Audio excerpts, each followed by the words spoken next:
నమస్కారం ఘంటారావానికి స్వాగతం ముందుగా ప్రధానాంశాలు ఎన్నికల కోడ్ను బేఖాతరు చేస్తూ రెచ్చిపోతున్న వాలంటీర్లు సామాజిక మాధ్యమాల్లో ప్రతిపక్షాలపై తప్పుడు ప్రచారాలు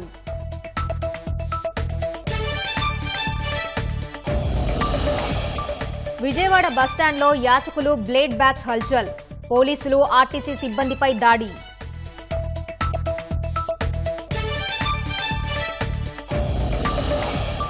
విశాఖ కంటైనర్లో మాదక ద్రవ్యాల నిర్ధారణ కేసు తేలేదాకా భద్రపరచడంపై సీబీఐ దృష్టి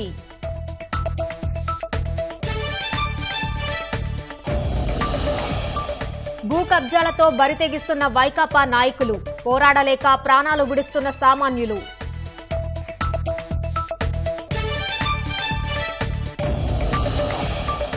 అంతర్గత భేటీలో పోలీస్ నిఘాపై తెలుగుదేశం ఆగ్రహం ఎన్నికల వ్యూహాలు వైకాపాకు చేరవేసే కుట్రని ధ్వజం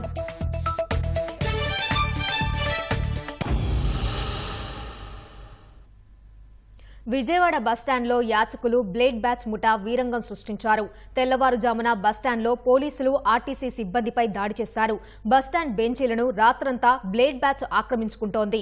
మద్యం తాగివచ్చి యాచకులు బ్లేడ్ బ్యాచ్ యువకులు బస్టాండ్లోనే ఉంటున్నారు. ప్రయాణికులు అధికారుల దృష్టికి తీసుకురావడంతో ఈ తెల్లవారుజామున ఆర్టీసీ చర్యలు చేపట్టింది. బస్టాండ్ నుంచి పంపించేందుకు పోలీసులు ఆర్టీసీ సిబ్బంది ప్రయత్నించగా వారిపై సుమారు 100 మంది పైగా యాచకులు బ్లేడ్ బ్యాచ్ యువకులు దాడి చేయడానికి వచ్చారు. బ్లేడ్ తో దాడికి యత్నించడంతో పోలీసులు ఆర్టీసీ సిబ్బంది పరుగులు పెట్టారు. బ్లేడ్ బ్యాచ్ దాడిలో ఆర్టీసీ పొరుగు సేవల సిబ్బంది సాంబయ్యకు గాయాలయ్యాయి. బస్టాండ్లోని ఆర్టీసీ విచారణ సిబ్బందిపైన యాచకులు దాడికి యత్నించారు. దాడిలో ఆర్టీసీ ట్రాఫిక్ ఇన్స్పెక్టర్ వై శ్రీనివాసరావుకు గాయాలయ్యాయి. గంటపాటు ఘర్షణ వాతావరణం చోటు చేసుకోవడంతో ఆర్టీసీ సిబ్బంది ప్రయాణికులు భయభ్రాంతులకు గురయ్యారు. అదనపు పోలీసుల రాకతో పలువురు బ్లేడ్ బ్యాచ్ యువకులు యాచకులు పరారయ్యారు. దాడికి పాల్పడ్డ వారిలో కొందరిని పట్టుకుని పోలీస్ స్టేషన్కు తరలించారు. రైల్వే స్టేషన్లో యాచకులను రానివ్వకపోవడంతో బస్టాండ్కు వస్తున్నట్లు తెలిసింది. బస్టాండ్ నుంచి పంపడాన్ని నిరసిస్తూ యాచకులు బ్లేడ్ బ్యాచ్ యువకులు ఆందోళనకు దిగారు.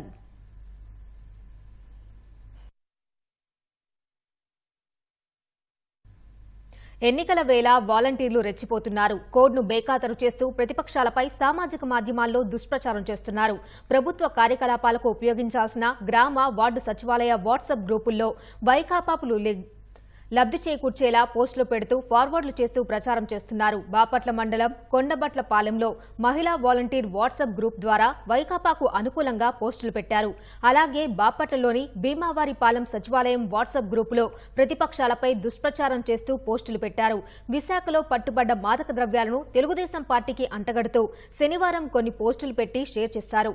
తెలుగుదేశం అధినేత చంద్రబాబు జనసేన అధ్యక్షుడు పవన్ కళ్యాణ్ ను కించపరుస్తూ వీడియోలు షేర్ చేశారు. బాపట్ల మండలం కొండబట్లపాలెం వాలంటీర్ తన పరిధిలో ఏర్పాటు చేసిన వాట్సాప్ గ్రూప్లో వైకాపాకు అనుకూలంగా వీడియోలు పెట్టి ప్రచారం చేస్తూ దొరికిపోయాడు. వాలంటీర్లు రాజకీయాల జోలికి వెళ్లొద్దని ఎన్నికల సంఘం ఎన్ని హెచ్చరికలు చేస్తున్నా కొందరు ఇంకా వైకాపా సేవలోనే తరిస్తున్నారు.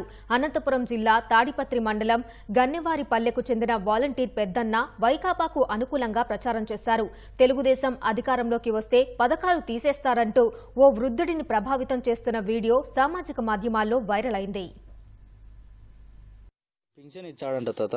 3 బడి పిల్లలు ఉంటే ముగ్గురికి అమ్మఒడి అంట, మళ్ళా బస్సు ఫ్రీ అంట. చేయనివన్నీ ఇవన్నీ పైసలు కాదు, ఇంకా వచ్చే లంచాలకు తా ఉంటది. ఇంకా ఇట్లా వాలంటీర్లు లెక్కిచ్చేది ఉండదు, మీ అకౌంట్లకి డబ్బులు డైరెక్ట్ పడేది ఉండదు. పోయి కొన్న బ్యాంకీల కాడ తెచ్చుకోవాలి. వాళ్ళు తప్పితే ఆడ వాళ్ళు సగం తింటారు, పల్లెపో అంటారు కొంతమంది. లోకలంలే యా వాలంటీర్ ఉండడు, ఎవడు ఉండడు. ఎన్నికల కోడ్ అమలులోకి వచ్చి వారం రోజులు దాటుతున్నా మంగళగిరి తాడేపల్లి ప్రాంతాల్లో సరిగ్గా అమలు చేయడం లేదు. మంగళగిరి జాతీయ రహదారి పక్కనే ఉన్న వైకాపా కార్యాలయం వద్ద ఫ్లెక్సీలు జెండాలు అలానే ఉంచారు. సిమెంటు బల్లలపై వైకాపా రంగులు కనిపించేలా తెల్ల సున్నం వేసి వదిలేశారు. మంగళగిరి ఎయిమ్స్ రహదారిలో మాజీ ఎమ్మెల్యే కాండ్ర కమల ఏర్పాటు చేసిన దిశ ఫ్లెక్సీలు ఇంకా అలానే దర్శనమిస్తున్నాయి.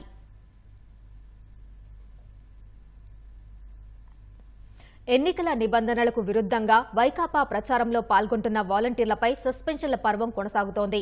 అనంతపురం జిల్లా విడపనకల్లు మండలంలో 5 వాలంటీర్లను విధుల నుంచి తొలగించారు. ఈ నెల 12న విడపనకల్లులో వైకాపా ఆవిర్భావ దినోత్సవ వేడుకల్లో గడేకల్లుకు చెందిన 4 వాలంటీర్లు, విడపనకల్లుకు చెందిన వాలంటీర్ బసవరాజు పాల్గొన్నారు. ఈ నెల 13న ఈనాడు పత్రికలో ప్రచురితమైన కథనంపై స్పందించిన రాష్ట్ర ఎన్నికల సంఘం జిల్లా కలెక్టర్ల నుంచి నివేదిక తెప్పించుకుంది. వాలంటీర్లు వైకాపా కార్యక్రమాల్లో పాల్గొన్నారని అధికారులు తేల్చారు. నిబంధనలు అతిక్రమించినందున వారిని తొలగిస్తూ ఎంపీడీఓ కొండయ్య ఆదేశాలు జారీ చేశారు. ఉండవల్లి కరకట్ట వద్ద లోకేష్ కాన్వాయ్ని పోలీసులు తనిఖీ చేశారు. తాడేపల్లిలో ప్రచారానికి వెళ్తున్న లోకేష్ కాన్వాయ్ని ఆపి వాహనాల్లో సోదాలు చేశారు. ఎన్నికల కోడ్ అమలులోకి వచ్చాక లోకేష్ ప్రచారానికి వెళ్తున్న ప్రతిసారి ఆయన కాన్వాయ్ను ఆపి పోలీసులు తనిఖీలు చేస్తున్నారు. అందులో భాగంగా ఇవాళ కూడా తనిఖీలు చేపట్టగా వాహనం దిగి లోకేష్ సహకరించారు. కాన్వాయ్లో కోడ్కు విరుద్ధంగా ఏమీ లేదని పోలీసులు నిర్ధారించారు. ఎన్నికల వేళ వైకాపా నుంచి తెలుగుదేశంలోకి వలసలు కొనసాగుతున్నాయి. మాల మహానాడు రాష్ట్ర అధ్యక్షుడు పాల్తేటి పెంటారావు, మహిళా అధ్యక్షురాలు నెక్కలి నాగమణి, బనగానపల్లెకు చెందిన మాజీ ఎమ్మెల్సీ దివంగత చల్లా రామకృష్ణారెడ్డి సోదరుడు చల్లా భాస్కర్ రెడ్డి తెలుగుదేశంలో చేరారు. వారితో పాటు వివిధ నియోజకవర్గాలకు చెందిన వైకాపా నాయకులు, కార్యకర్తలు చంద్రబాబు సమక్షంలో తెదేపా కండువా కప్పుకున్నారు. అనంతరం గాండ్ల సామాజిక వర్గ ప్రతినిధులు చంద్రబాబును కలిసి వారి సమస్యలను వివరించారు. అధికారంలోకి వచ్చాక న్యాయం చేస్తామని చంద్రబాబు వారికి హామీ ఇచ్చారు. సంధ్య ఆక్వా చిరునామాతో బ్రెజిల్ నుంచి విశాఖ వచ్చిన కంటైనర్లోని ఇనాక్టివ్ డ్రైడ్ ఈస్ట్ బస్తాల్లో మాదక ద్రవ్యాలున్నట్లు తేలింది. ఓపియం, మార్ఫిన్, హెరాయిన్, యాంఫిటమిన్, మెస్కిలిన్ ఉనికిని తెలుసుకునేందుకు 27 నమూనాలను టెస్ట్ ఏ నిర్వహించగా అన్నిటిలోనూ డ్రగ్స్ ఉన్నట్లు తేలింది. రాష్ట్రంలో పెను ప్రకంపనలు రేపుతున్న డ్రగ్స్ వ్యవహారంపై పూర్తి వివరాలను సీబీఐ ఎఫ్ఐఆర్తో పాటు ఓ నివేదిక రూపంలో పొందుపరిచింది. సంధ్య ఆక్వా చిరునామాతో బ్రెజిల్ నుంచి విశాఖ చేరిన ఇన్యాక్టివ్ డ్రైడ్ ఈస్ట్ నుంచి 49 నమూనాల్ని పరీక్షించగా 48 నమూనాల్లో కొకైన్, మెథక్వలోన్ వంటి మాదక ద్రవ్యాలు ఉన్నట్లు తేలింది. అంటే మొత్తం 25,000 కిలోల ఇన్యాక్టివ్ డ్రైడ్ ఈస్టులోనూ మాదక ద్రవ్యాల ఉనికి ఉన్నట్లు స్పష్టమైంది. ఎంత పరిమాణంలో ఉన్నాయనేది తేలాల్సి ఉంది. కనీసం 20% మేర మాదక ద్రవ్యాలు కలగలిసి ఉంటాయనుకున్నా ఇంత భారీ మొత్తంలో చిక్కడం దేశంలోనే తొలిసారి కావచ్చు. ఇంతటి అతిపెద్ద అంతర్జాతీయ డ్రగ్స్ స్మగ్లింగ్ రాకెట్ ను ఛేదించేందుకు సీబీఐ 55 గంటల సుదీర్ఘ ఆపరేషన్ కొనసాగించింది. బ్రెజిల్ నుంచి విశాఖకు SCKU 4375380 నంబరు కంటైనర్ వస్తోందని, అందులో భారీగా డ్రగ్స్ ఉన్నాయని ఈ నెల 18న ఇంటర్పోల్ నుంచి ఢిల్లీలోని సీబీఐ ప్రధాన కార్యాలయానికి మెయిల్ అందింది.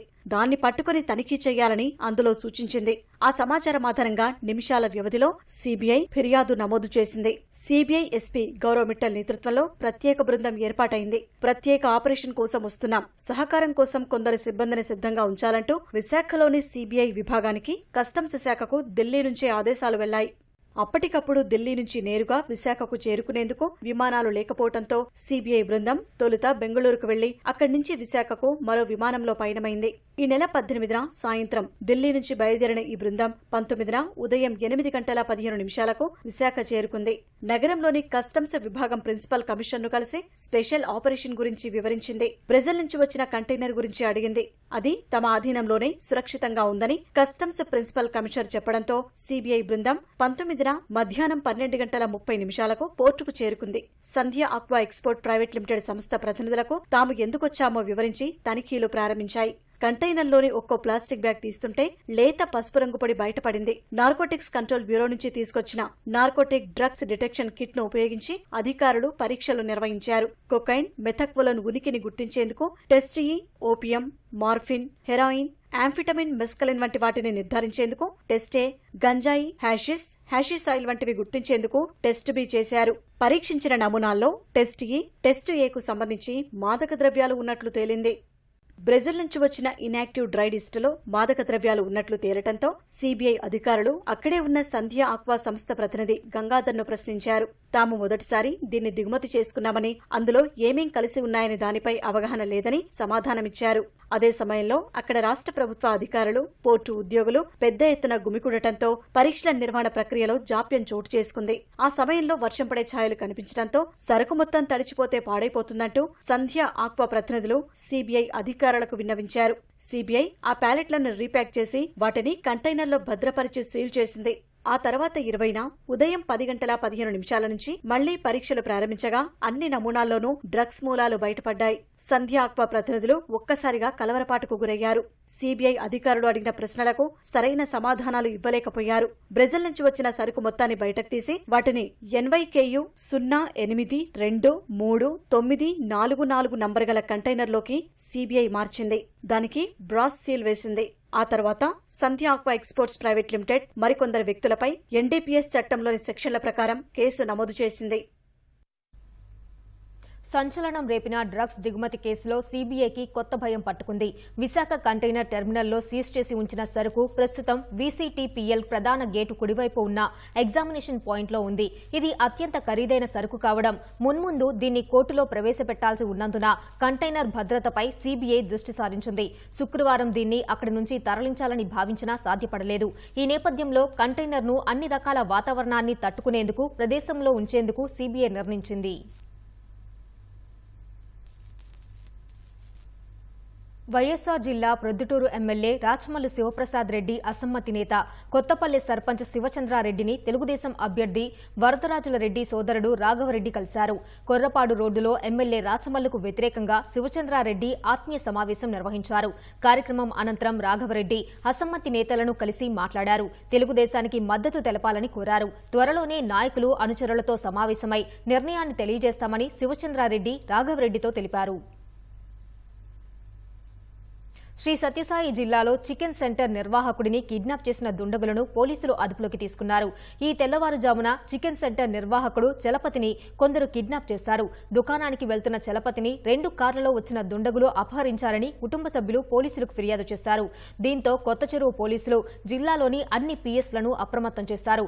తనిఖీలు చేపట్టిన పోలీసులు ముదిగుబ్బ వద్ద నిందితులను అదుపులోకి తీసుకున్నారు.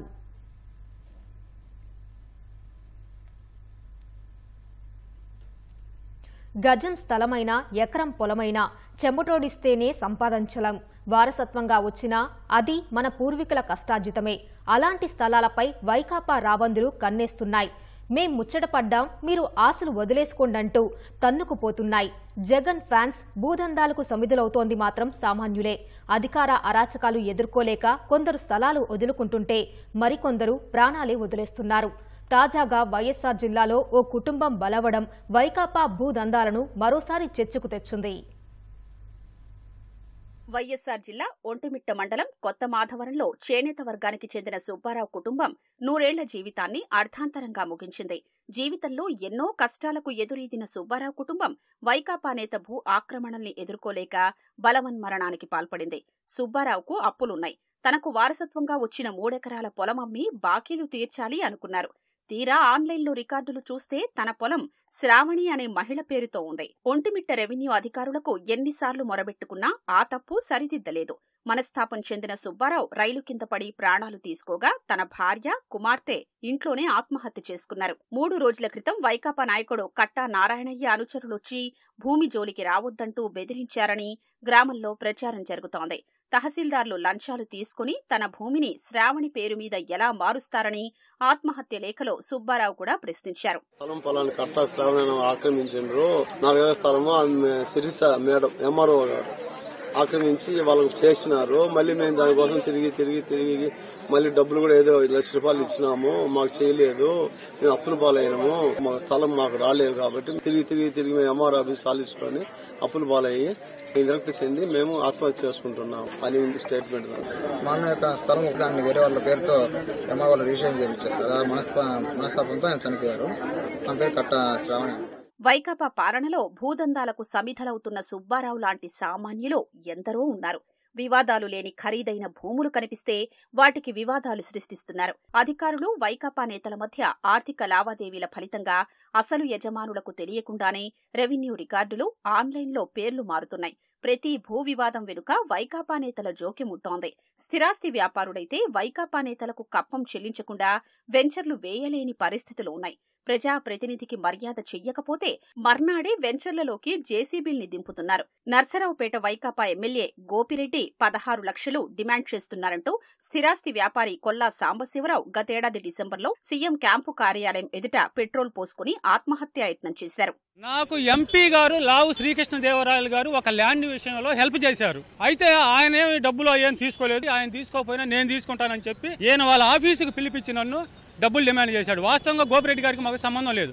ఎంపీ గారు హెల్ప్ చేస్తే ఎమ్మెల్యేకి డబ్బులు ఇవ్వాలంటే, లంచం ఇవ్వాలంటే ఎక్కడ తెచ్చిస్తామండి? 16 లక్షలు డిమాండ్ చేశాడండి. పొలాలు ఎన్ని ఆక్రమించుకొని ఉన్నారు గోపిరెడ్డి గారు. గోపిరెడ్డి వాళ్ళ అనుచరులు పూనూరు కోటిరెడ్డి ఒకడు, తాటిపర్తి రవికిషోర్ రెడ్డి, ఇంకా వాళ్ళ అనుచరులు ఉన్నారు.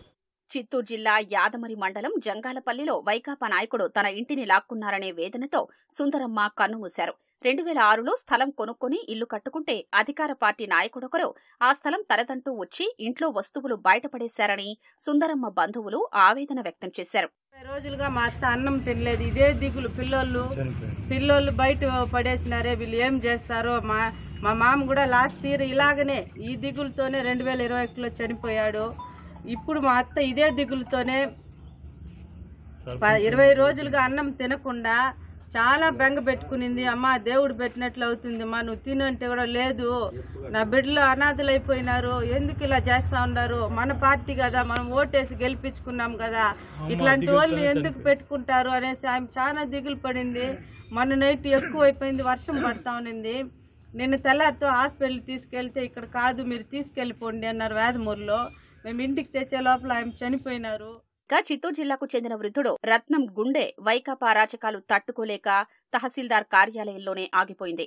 రత్నానికి 2.52 ఎకరాల భూమికి 1974లో అధికారులు లీజు పట్టా ఇచ్చారు. ఆ మరుసటి ఏడాదే ఈ భూమిలోకి రాకుండా కొందరు అడ్డుకోవడంతో చిత్తూరు కోర్టును ఆశ్రయించారు. కోర్టు అనుకూలంగా తీర్పిచ్చింది. 1981 నుంచి రత్నం అనుభవంలో ఉన్న భూమిలో కొందరికి ఇంటి పట్టాలు ఇచ్చారు. రత్నం వ్యతిరేక వర్గానికి వైకాపా నేతలు అండగా ఉన్నారు. తన భూ వివాదంపై తహసీల్దార్ కార్యాలయంలో సిబ్బందితో మాట్లాడుతుండగానే రత్నం కుప్పకూలి ప్రాణాలు విడిచారు.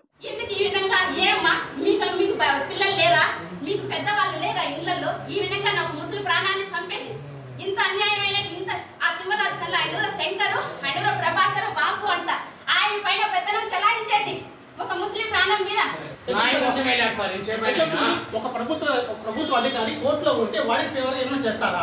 ఇదెక్కడ ఏ చట్టంలో ఉంది?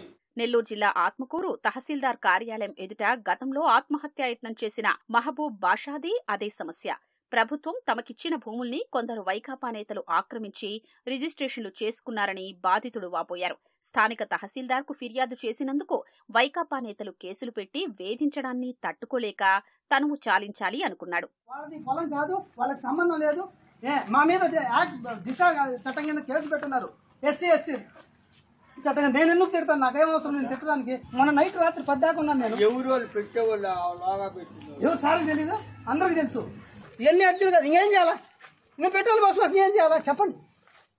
ఇక నెల్లూరు నగరంలోని చాణక్యపురికి చెందిన మస్తానమ్మ ఏకంగా తన చిన్న పిల్లలతో కలిసొచ్చి కలెక్టరేట్ వద్ద ఆత్మహత్యాయత్నం చేశారు. 29వ డివిజన్ వైకాపా కార్పొరేటర్ సత్తార్ తన స్థలాన్ని కబ్జా చేశారని ఆమె వాపోయారు.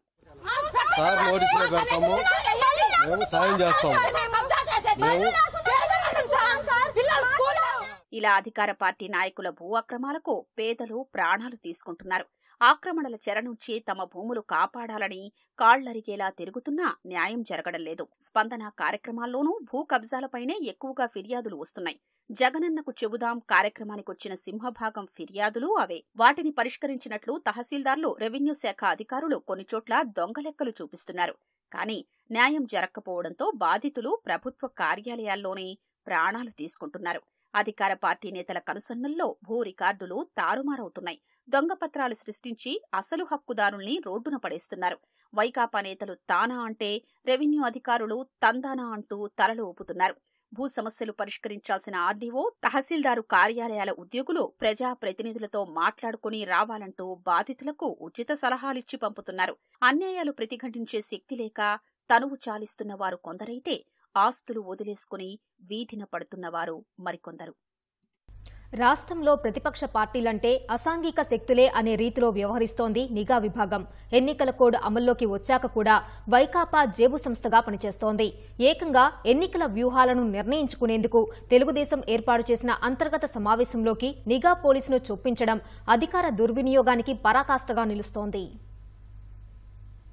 శనివారం విజయవాడలో తెదేపా తరపున లోక్సభ, శాసనసభకు పోటీ చేసే అభ్యర్థులకు దిశానిర్దేశం చేసేందుకు ఏర్పాటు చేసిన కార్యశాలలో నిఘా విభాగానికి చెందిన కానిస్టేబుల్ ప్రవేశించడం కలకలం రేపింది. ప్రారంభ ఉపన్యాసం అనంతరం అభ్యర్థులు, వారి మేనేజర్లు తప్పితే మరెవరూ అక్కడ ఉండొద్దని, అందరూ బయటకు వెళ్లాలని చంద్రబాబు స్పష్టంగా చెప్పారు. ఆ తర్వాత మీడియా ప్రతినిధులతో పాటు ఇతర తెదేపా నేతలు, వారి అనుచరులు కూడా బయటకు వెళ్లిపోయారు. అయితే సమావేశంలో ఒకరు వీడియో తీస్తుండటాన్ని తెలుగుదేశం నేతలు గుర్తించారు. ఎవరు మీరని ప్రశ్నించగా తెదేపా కార్యకర్తనంటూ నమ్మించే ప్రయత్నం చేశారు. గట్టిగా నిలదీయడంతో తాను నిఘా విభాగం పోలీసునని చెప్పారు. అయితే ఆయన ఫోన్పై వైకాపా బొమ్మ ఉందని తెదేపా నేతలు గుర్తించారు. జగన్మోహన్ రెడ్డి వైనాట్ 175 అన్నావు, ఇలాగైనా గెలుద్దామని చూస్తున్నావు. ఎదుటి వ్యక్తులు ఏం మాట్లాడుకుంటున్నారు, ఎదుటి వ్యక్తులు ఎక్కడ కలుస్తున్నారు, ఏం చేస్తున్నారు, ఇలాగ అన్ని ఫోన్లు వినేసి అందరు బెడ్రూమ్లోకి వచ్చేసి వీళ్ళందరూ కెమెరాలు పెట్టేసి వీళ్ళ ఇంటెలిజెన్స్ వాళ్ళు, పోలీస్ వ్యవస్థ, ప్రతిపక్ష నాయకుల్ని మరి వాళ్ళ ప్రవేశిని ఇచ్చేస్తే ఇంకా ఏ విధంగా ఉంటుంది? తెలుగుదేశం కార్యశాలకు హాజరైన వారంతా ఎన్నికల్లో పోటీ చేసే అభ్యర్థులే, సంఘ విద్రోహ శక్తులు కాదు. పైగా వారు పాల్గొన్నది ఓ అంతర్గత సమావేశం. మరి అక్కడ నిఘా విభాగానికి ఏం పని అని తెదేపా వర్గాలు నిలదీస్తున్నాయి. తమ ఎన్నికల వ్యూహమేమిటో తెలుసుకుని వైకాపా పెద్దలకు చేరవేయడమే వీటి వెనుక ఉద్దేశమని ఆరోపిస్తున్నాయి. 2021 అక్టోబర్లో మంగళగిరిలోని తెదేపా జాతీయ కార్యాలయంపై వైకాపా శ్రేణులు దాడి చేశాయి. అద్దాలు ధ్వంసం చేసి అడ్డొచ్చిన వారిపై విరుచుపడ్డాయి. ఆ సందర్భంగా ఒక వ్యక్తి దారి తెలియక గదిలో దాక్కోగా ఆయనను తాము పట్టుకున్నామని, తాను డీజీపీ ఆఫీసులో పనిచేసే పోలీసుగా చెప్పాడని తెదేపా నేతలు పేర్కొన్నారు. ఒక పోలీసుకు వైకాపా శ్రేణుల వెంట తెదేపా కార్యాలయంలోకి వెళ్లాల్సిన పనేముంది? వైకాపా వారు అక్కడ ఎంతమందిని చితకబాదారు, విధ్వంసం ఎలా చేశారనేది చిత్రీకరించి పెద్దలకు పంపిస్తారా అని ఆ పార్టీ నేతలు అప్పట్లో ప్రశ్నించారు. పైగా పట్టుబడిన వ్యక్తే తనపై తెదేపా నేతలు దాడి చేశారంటూ SC/ST కేసు పెట్టారు. ఎవరైనా ప్రశ్నిస్తే తప్పుడు కేసులు పెట్టించేందుకే అంతర్గత సమావేశాలకు ఉద్దేశపూర్వకంగా SC/ST వర్గాల సిబ్బందిని పంపిస్తున్నారని విమర్శలు వ్యక్తమవుతున్నాయి. ఇవాళ నేను ఒకటే అడుగుతాను ఇంటెలిజెన్స్ డీజీ సీతారామాంజనేయుల్ని, అయ్యా మీకు టెక్నాలజీ ఉపయోగించడం అంత సరదా అయితే బ్రెజిల్ నుంచి ఒక కంటైనర్ వచ్చింది, తెప్పించిన వారు వెనక ఎవరున్నారో, మీ దగ్గర అంత పెద్ద టెక్నాలజీ ఉంటే దానిపైన ఉపయోగించండి. దానిపైకి మీ దృష్టి వెళ్ళదు. ఇవాళ రాష్ట్ర నిఘా వ్యవస్థ సిగ్గుపడాలి. బ్రెజిల్ దేశం నుంచి 25,000 కిలోలు డ్రగ్స్ దర్జాగా విశాఖపట్నంలో ల్యాండ్ అవుతా ఉంటే ఇంకా సిగ్గు లేకుండా మా పార్టీ అభ్యర్థుల వెనక ఈ రకంగా షాడో పార్టీలు పెట్టి IPS కాకుండా JPS జగన్ పర్సనల్ సర్వీస్ చేస్తా ఉన్నారు. ఆ JPS క్యాడర్ అధికారులందరినీ తొలగించాలి. తెలుగుదేశం సమావేశాలపై డేగ కన్నేసిన నిఘా విభాగం వైకాపా నేతల సమావేశాలకు వెళ్లగలదా అని తెలుగుదేశం నేతలు ప్రశ్నిస్తున్నారు. ప్రతిపక్ష పార్టీల నేతలు నిర్వహించే విలేకరుల సమావేశాలకు కూడా నిఘా విభాగానికి చెందినవారు వీడియోలు తీసేందుకు హాజరవుతున్నారు. పదుల సంఖ్యలో మీడియా ప్రతినిధులు ఉండటంతో వారిని ప్రత్యేకంగా గుర్తించే అవకాశం ఉండదు. ఎవరైనా గుర్తించి అడిగినా ఏదో ఒక మీడియా పేరు చెప్పి బయటపడుతున్నారు. గట్టిగా నిలదీస్తే తాము పోలీసు విభాగమని అప్పుడు చెబుతున్నారు. ఎన్నికల సంఘం జోక్యం చేసుకుని నిఘా విభాగాన్ని ప్రక్షాళన చేస్తే తప్ప స్వేచ్ఛగా ఎన్నికలు జరిగే పరిస్థితి లేదన్న వాదన వినిపిస్తోంది. తెలుగుదేశం అధికారంలోకి వస్తే సంక్షేమ పథకాలు నిలిచిపోతాయంటూ వైకాపా చేస్తున్న దుష్ప్రచారాన్ని తిప్పికొట్టాలని పార్టీ అభ్యర్థులు, నేతలకు చంద్రబాబు దిశానిర్దేశం చేశారు. అభివృద్ధిని పరుగులు పెట్టిస్తూనే ప్రజలకు మరింత మెరుగ్గా సంక్షేమ పథకాలు అమలు చేస్తామనే విషయాన్ని ప్రజల్లోకి తీసుకెళ్లాలని సూచించారు. ఎన్నికల ప్రచార వ్యూహాలపై అభ్యర్థులకు చంద్రబాబు పవర్ పాయింట్ ప్రజెంటేషన్ ఇచ్చారు. సూపర్ 6లో భాగంగా తెలుగుదేశం ప్రకటించిన కార్యక్రమాల్ని విస్తృతంగా ప్రచారం చేయాలని ఆ పార్టీ అధినేత చంద్రబాబు అభ్యర్థులకు సూచించారు. విజయవాడలో నిర్వహించిన కార్యశాలలో కీలక అంశాలపై చర్చించారు. పార్టీ అభ్యర్థులు, నాయకులు ఇక ప్రచారంలో దూకుడు పెంచాలన్నారు. ఏ చిన్న సమస్య వచ్చినా పార్టీ కేంద్ర కార్యాలయం వైపు చూడటం సరికాదని, బేలతనం విడిచిపెట్టాలని, దృఢంగా వ్యవహరించాలని ధైర్యం నూరిపోశారు. టికెట్ పొందిన అభ్యర్థులు విస్తృతంగా ప్రజల్లోకి వెళ్లాలని, ఏమాత్రం అలసత్వం ప్రదర్శించినా ఊరుకునేది లేదని స్పష్టం చేశారు. కొందరు ఎప్పుడు ప్రజల్లో ఉన్నా ప్రజాభిప్రాయాన్ని ఓట్లుగా మార్చుకోవడంలో విఫలమవుతారని, మరికొందరు పెద్దగా ప్రజల్లో ఉండకపోయినా పోల్ మేనేజ్మెంట్లో సమర్థత చూపిస్తారని వ్యాఖ్యానించారు. ఈ రెండూ సరికాదని, రెండింటిని సమన్వయం చేసుకున్నప్పుడే అనుకున్న ఫలితాలు సాధిస్తామని చంద్రబాబు అభ్యర్థులకు స్పష్టం చేశారు. ఎన్నికల ప్రచారానికి పార్టీ రూపొందించిన నమూనాపై చంద్రబాబు పవర్ పాయింట్ ప్రజెంటేషన్ ఇచ్చారు. దీన్ని మంగళగిరి నియోజకవర్గంలో సమర్థంగా అమలు చేస్తున్నామని, రాష్ట్రమంతా దీన్ని అనుసరిస్తూ స్థానిక పరిస్థితులకు అనుగుణంగా తగిన మార్పులు చేసుకోవాలని సూచించారు. 55 రోజుల ఎన్నికల ప్రచారంలో బీసీలు, ఎస్సీలు, మహిళలతో మండలాల వారీగా సమావేశాలు నిర్వహించాలని, వివిధ ఉద్యోగ, కార్మిక, ప్రజా సంఘాల ప్రతినిధులతో పాటు ఓటర్లను ప్రభావితం చేసే తటస్థ వ్యక్తుల్ని, వివిధ రంగాల నిపుణుల్ని కలవాలని సూచించారు. ఇంటింటికి పార్టీ స్టిక్కర్లు అంటించడం, ఇళ్లపై జెండాలు ఎగరవేయడం, పోస్టర్లు అంటించడం ద్వారా ప్రచారం ముమ్మరం చేయాలని తెలిపారు. ప్రతి నియోజకవర్గంలో war room, legal team, media cell వంటివి ఏర్పాటు చేసుకోవాలని, పని విభజన జరగాలని తెలిపారు. మార్చి 29న పార్టీ ఆవిర్భావ దినోత్సవం ప్రతి చోట ఖచ్చితంగా జరిగి తీరాలని, ఎన్నికల సంఘం అభ్యంతరం ఉంటుందనుకుంటే పార్టీ కార్యాలయాల్లో జెండా ఎగరవేయాలని చంద్రబాబు సూచించారు. సూపర్ 6 పై ప్రచారానికి అభ్యంతరాలు వస్తాయనుకుంటే ముందే ఎన్నికల సంఘం అనుమతి తీసుకోవాలని సూచించారు. తెలుగుదేశం అధికారంలోకి వచ్చాక వాలంటీర్లను కొనసాగిస్తామని, వారి నైపుణ్యాలను బట్టి మరింత మెరుగైన భవిష్యత్తు కల్పిస్తామని చంద్రబాబు పేర్కొన్నారు. కొందరు వాలంటీర్లు వైకాపా అభ్యర్థుల తరపున ఎన్నికల ప్రచారంలో పాల్గొనడం, ఆ పార్టీ కార్యకర్తల పనిచేయడంపై సమావేశంలో చర్చించారు. సస్పెండ్ అయిన వాలంటీర్లకు మళ్లీ ఉద్యోగం ఇస్తామని మభ్యపెడుతూ వైకాపా ఎమ్మెల్యేలు పని చేయించుకుంటున్నారని కొందరు ప్రస్తావించారు.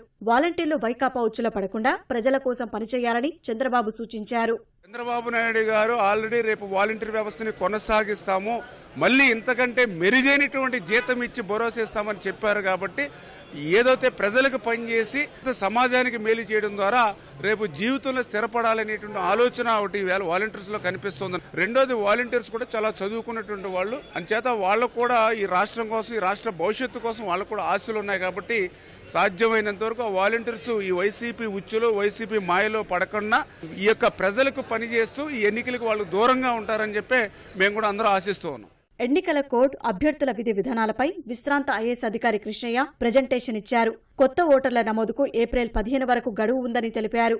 ఎన్నికల వ్యయం తదితర అంశాలపై అభ్యర్థులకు మార్గనిర్దేశనానికి పార్టీ కేంద్ర కార్యాలయంలో ప్రత్యేక సెల్ ఏర్పాటు చేయాలని చంద్రబాబు నిర్ణయించారు. సార్వత్రిక ఎన్నికల్లో వీర మహిళలు క్రియాశీలక పాత్ర పోషించాలని జనసేన అధినేత పవన్ కళ్యాణ్ పిలుపునిచ్చారు. ఎన్నికల సన్నాహకాల్లో భాగంగా మంగళగిరిలోని పార్టీ కేంద్ర కార్యాలయంలో పవన్ సమావేశం నిర్వహించారు. నాదండ్ల మనోహర్, నాగబాబు, నియోజకవర్గ ఇన్ఛార్జీలు, మహిళా నేతలు, వీర మహిళా కన్వీనర్లు పాల్గొన్నారు. జనసేనలో మహిళలకు ఎప్పుడూ ప్రత్యేక గుర్తింపు ఉంటుందన్నారు. 2029 ఎన్నికల నాటికి మహిళలకు 33% రాజకీయ రిజర్వేషన్లు అమలులోకి రానున్న నేపథ్యంలో వీర మహిళా విభాగాన్ని మరింత బలోపేతం దిశగా ప్రణాళికలు రూపొందించినట్లు తెలిపారు. జనసేన, తెలుగుదేశం, భాజపా పొత్తు ఆవశ్యకతను, ఎన్డీఏ కూటమి విధానాలను గడప గడపకు తీసుకెళ్లాలని సూచించారు. ఎన్నికల ప్రచారం కోసం వెళ్తే ఎదురైన నిలదీతలతో మాజీ ఎంపీ మేకపాటి రాజమోహన్ రెడ్డి కంగుతిన్నారు. వైకాపా ఎమ్మెల్యే మేకపాటి విక్రమ్ రెడ్డి తరఫున నెల్లూరు జిల్లా మర్రిపాడు మండలం కృష్ణాపురంలో రాజమోహన్ రెడ్డి రచ్చబండ నిర్వహించారు. జగన్ను నమ్ముకున్నందుకు తనకు ఒరిగిందేంటని ఓ యువకుడు నిలదీశాడు. అతడికి సర్ది చెప్పేందుకు మేకపాటి ఆపసోపాలు పడ్డారు. గత ప్రభుత్వంలో సోషల్ మీడియాలో జగన్ కోసం బాగా టీడీపీ చేసి కేసు ప్రభుత్వంలో 5 సంవత్సరాలు అవుతుంది. ఒక్కటి కేసు ఎన్నిసార్లు నుంచి చెప్తాను సార్, నెల్లూరుకి వచ్చి చెప్తే అదేముందని చెప్పారు. మన అక్కడ గౌతమ్ అన్న 1.5 సంవత్సరం 2 సార్లు వచ్చాను సార్. అదేముంది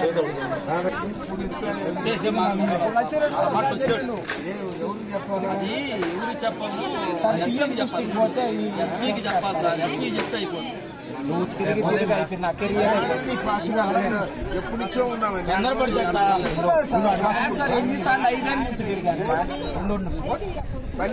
నేను 4 రోజులు నుంచి రాకూడదు. అప్పుడు అన్ని వచ్చాను సార్. అడిగి అడిగి ఎంతమందిని తిరిగాను. కెరియర్ పోయినోడు బాధ ఉంటుంది సార్. అది అడిగినా మీరు కోపం తెచ్చుకుంటారు సార్. నేనేం చేశాను, తప్పేమన్నా చేశాను. మనోడు అని అన్నది ఇరుకుంటే పార్టీ కోసం ఇరుకున్నా సార్. నేను జగన్ ముఖ్యమంత్రి కాదు. పనికి మాలినోడు అంటే నేను అంత పనికి